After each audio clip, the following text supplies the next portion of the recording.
कहते हैं हर शहर का एक बादशाह होता है। मुंबई का भी था सुल्तान मिर्ज़ा। सुल्तान मिर्ज़ा जिसका पूरा नाम हाजी मस्तान मिर्ज़ा था। सुल्तान मिर्ज़ा ने अपने पूरे जीवन में एक भी गोली नहीं चलाई थी और ना ही किसी की हत्या की थी। फिर भी पूरे मुंबई शहर पर राज करता था। साल था 1926, तारीख 1 मार्च, जब हाजी मस्तान का जन्म तमिलनाडु के कुडलोर जिले में हुआ था।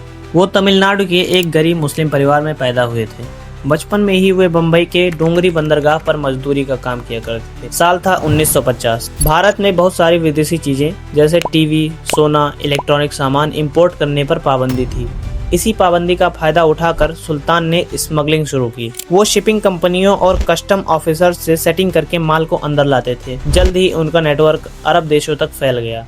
इसके बाद सुल्तान ने अपना पैर अंडरवर्ल्ड में रखा। साल था 1970, जब मुंबई के अंडरवर्ल्ड में हर कोई पैसे और ताकत के पीछे भाग रहा था। लेकिन उसी दौर में एक ऐसा इंसान आया जो इज्जत के लिए काम करता था, सिस्टम से सीधा टकराने की हिम्मत रखता था। वो था सुल्तान मिर्ज़ा। सुल्तान कोई आम गुंडा नहीं था। उस समय मुंबई में कई गैंगस्टर्स थे जिनकी आपस में दुश्मनी हुआ करती थी। सुल्तान इन सभी को मुंबई के हिस्सों का बंटवारा करके आपसी मतभेद को मिटा दिया करता था और खुद पूरे समंदर पर राज करता था। करीम लाला, वरदराजन मुदलियार, विष्णु जैसे बड़े बड़े डॉन तक सुल्तान के इशारों पर नाचा करते थे। इन सभी को एक साथ मिलाकर सुल्तान की ताकत कई गुना हो गई, जिसके कारण पुलिस की पकड़ सुल्तान से लाखों कोस दूर हो गई। आखिर कैसे मुंबई का एक गुंडा लोगों का मसीहा बन जाता है? सुल्तान मिर्ज़ा, जो कि खुद गरीब परिवार में पला बढ़ा था। सुल्तान मिर्ज़ा गरीबों की मदद किया करता था। जिसकी बात सरकार नहीं सुनती थी, उसकी पुकार सुल्तान सुनता था। यही कारण था जिसकी वजह से सुल्तान का नाम बच्चे बच्चे की जुबान पर था। उस दौर में सुल्तान इतना पावरफुल हो चुका था कि सिस्टम और सरकार से भी ऊपर जा चुका था। जनता उसी को अपना सरकार और मसीहा मानने लगी।